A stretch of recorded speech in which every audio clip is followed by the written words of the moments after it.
আল্লাহ পাক রব্বুল আলামিন এই কোরআনের কারণে আপনার আমার ইজ্জতকে বাড়ায় দিবেন। এই জন্য সন্তানকে কোরআন শেখানো চাই। কোরআন শেখানোর সময় বিন্দু পরিমাণ বখিলি করা যাবে না।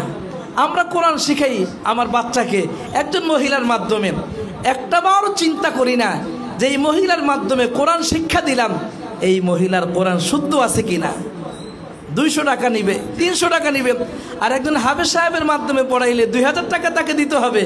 টাকা বাঁচানোর জন্য একজন মহিলার মাধ্যমে কোরআন পড়াইলাম, অথচ একটাবার চিন্তা করি নাই যাকে কোরআন শিখালাম সে আমার সন্তান। আমার ইন্তেকালের পরে কবরস্থানে গিয়ে দোয়া করবে, রব্বির হামহুমা কামা রব্বায়ানি সগীরা। এই শব্দটাও শুদ্ধ না।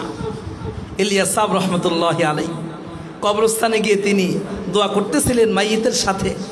ইলিয়াস সাহেব রহমতুল্লাহি আলাইহি দোয়া শেষ হয়ে যাওয়ার পরে সবাই চলে গেছেন, আল্লাহর গোলাম ইলিয়াস সবাই চলে যাওয়ার পরে তিনি কান্না শুরু করলেন।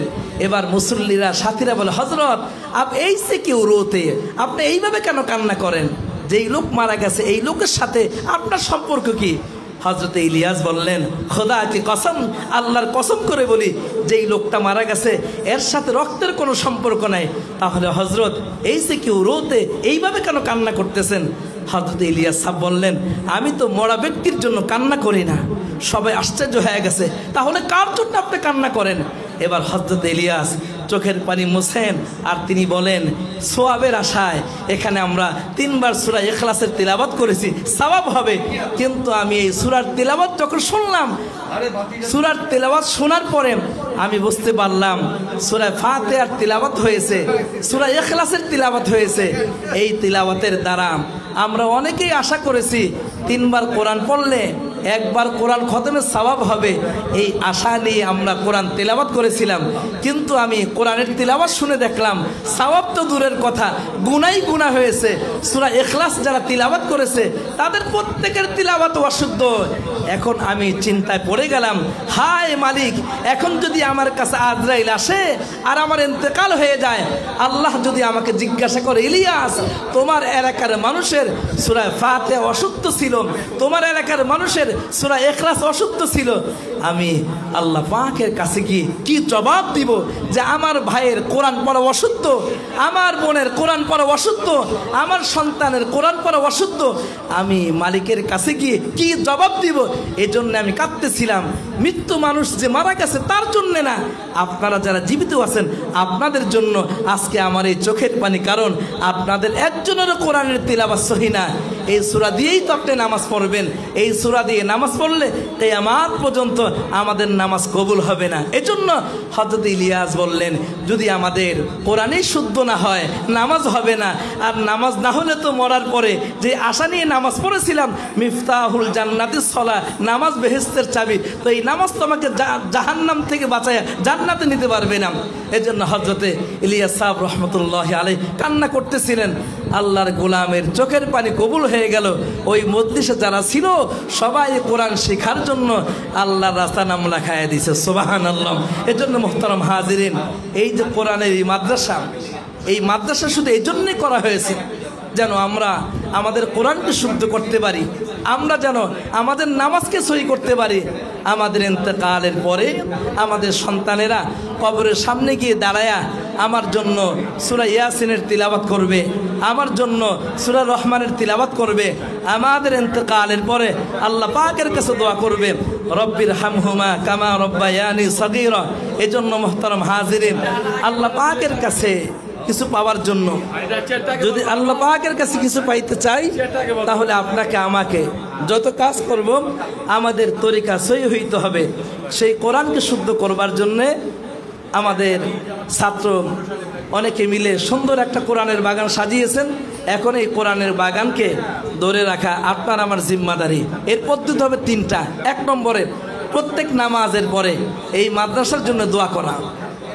2 নম্বরে হযরত উলামায়ে কেরাম বলেন, যদি আমার সন্তান থাকে তো আমি আমার সন্তানকে এই মাদ্রাসায় ভর্তি করব।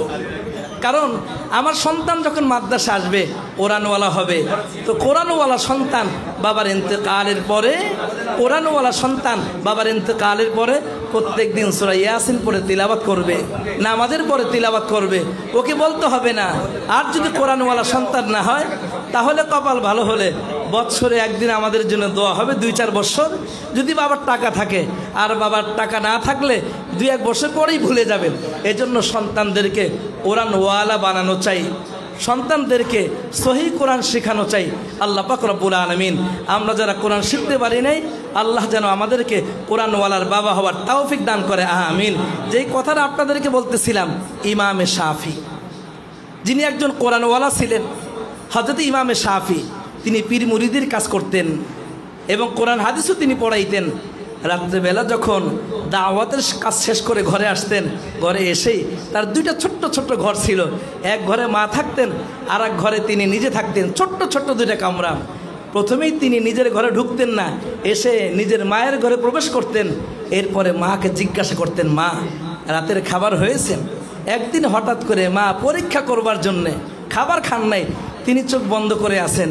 ইমামে শাফি ঘরে প্রবেশ করছেন, এসে দেখেন জনম দুঃখিনী মা, বাবা মারা গেছে, জনম দুঃখিনী মা ঘুমায় আছেন, চেহারাটা শুকনা শুকনা। এখন যদি মাকে জিজ্ঞাসা করে, মা খাবার খেয়েছেন? তো মার ঘুম ভেঙে যাবে। মার ঘুম ভাঙানোও তো একটা বেয়াদবি। এজন্য ইমামে শাফি মায়ের কপালে একটা চুমা দিয়ে পায়ের কাছে এসে মার পা তিনি সুন্দর করে ডাবায় দিতেছেন। আবার মাঝে মাঝে মার পায়ের মধ্যে চুমো খাইতেছেন। মা সোজা হয়ে বসছেন, বসে তিনি কান্না শুরু করছেন, বাবারে তুই এত বড় আলেম, আমার পায়ে চুমা দিলি। ইমামে শাফি বলে, মা তুমি ভুল বললে, আমি তো তোমার পায়ে চুমা দেই নাই, তাহলে কোথায় চুমা দিলে তুমি? ইমামে শাফি বলে, মা আমি তো আমার জান্নাতের মধ্যে চুমা খেয়েছি। সুবহানাল্লাহ, আমি তো আমার জান্নাতের মধ্যে চুমা খেয়েছি। ইমামে শাফি এবার মাকে বললেন, মা খাবার কি খাওয়া হয়েছে? মা বললেন, বাবা আমি কি আজ পর্যন্ত তোকে ছাড়া কখনো খানা খেয়েছি? খাই নেই তো। তাহলে তুমি যে চোখ বন্ধ করেছিলে? বলে পরীক্ষা করবার জন্যে। এবার ইমামে শাফি হাত ধৌত করলেন, নিজের হাতে ভাত মিলাইলেন, মাকে খানা খাওয়ায় দিবেন। মা বলে, বাবা আমার তো শক্তি আছে, আমার হাত দিয়ে খাই। ইমামে শাফি বলে, মা এই যে আমি যে তোমাকে এই লোকমাটুকু তোমার মুখে উঠায় দিতেছি, এটা তোমার জন্যে না মা, এটা আমার জন্যে। আল্লাহ সূরা ইয়াসিনে বলেন, ইয়াসিন সূরার 64 নম্বর আয়াতে বলেন, আল-ইয়াওমা নাখতিমু আলা আফওয়াহিহিম ওয়া তুকাল্লিমুনা আইদিহিম। আল্লাহ তাআলা এই সূরায় বলেন, কিয়ামতের দিন হাত মালিকের সাথে কথা বলবে। আজকে আমি এই হাত দিয়ে তোমাকে খাওয়ায় দিলে এই হাত মালিকের কাছে বলবে, মালিক তোমার বান্দা শাফির কেমন আমল আছে আমি জানি না, তবে তোমার বান্দা রাত্রিবেলা সে তার মাকে এই হাত দিয়ে খাওয়ায় দিছে, এই উসিলায় মালিক আমাকে জান্নাতের ফয়সালাও করে দিতে পারে। এজন্য সম্মানিত উপস্থিতি, ইমাম শাফি আলাইহির রহমার কাছে কোরআন থাকার কারণে, কোরআনের আলো থাকবার কারণে তিনি প্রত্যেক দিন মায়ের খবর নিতেন, মায়ের খেদমত করতেন।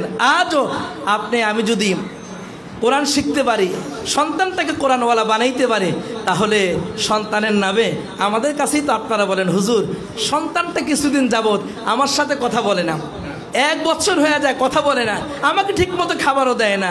আপনি তো আপনার সন্তানের হক আদায় করেন নাই। হযরত ওমর রাদিয়াল্লাহু তাআলা আনহুর কাছে বিচার আসছে, ওগো আমিরুল মুমিনিন, আমার সন্তান আমাকে কামাই করে খাওয়ায় না। হযরত ওমর কেমন রাগী মানুষ আমরা সবাই জানি। হযরত ওমর বললেন, নাফরমানকে গ্রেফতার করে নিয়ে আসো। হযরত ওমরের সামনে ওই সন্তানকে গ্রেফতার করে নিয়ে আসা হয়েছে। হযরত ওমর রাদিয়াল্লাহু তাআলা আনহু ওই যুবককে বলে, যুবক তুমি কি আমাকে ভুলে গেছো? তোমার এত বড় সাহস, আমি জীবিত আছি আর তুমি তোমার আব্বাকে কামাই করে খাওয়াও না, এই কথাও আমার শুনতে হলো, এত বড় সাহস তোমার। এই কথা শুনবার পরে ওই যুবক ওমর রাদিয়াল্লাহু তাআলা আনহু চেহারার দিকে তাকায় তিনি হেসে দিলেন। ওমর বলেন, লা তাখাফুনি, তুমি কি আমাকে ভয় পাও না?